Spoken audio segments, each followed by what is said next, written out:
Praise the lord. ఈరోజు దేవుని వాగ్దానము, నీవు యాకోబు గోత్రపు వారిని ఉద్ధరించునట్లును ఇశ్రాయేలీయులు తప్పింపబడిన వారిని రక్షించునట్లును నా సేవకుడివై యుండుట ఎంతో స్వల్ప విషయము. బోధిగంతముల వరకు నీవు నేను కలుగుచేయు రక్షణకు సాధనమగుటకై అన్యజనులకు వెలుగయుండునట్లు నిన్ను నియమించి ఉన్నాను. యెషయా గ్రంథము 49వ అధ్యాయము 6వ వచనం. అంధకారమైన ప్రదేశములో నడుచువారికి దేవుడు నిన్ను గొప్ప వెలుగుగా చేయబోతున్నారు.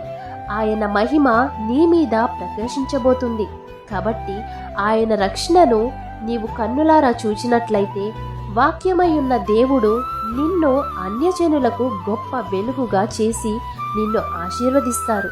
కాబట్టి ఈ వాగ్దానం మీ జీవితంలో నెరవేరాలని కోరుకుంటూ దేవుని సువార్త పరిచర్యలో మీ సహోదరి. ఆమేన్. God bless you.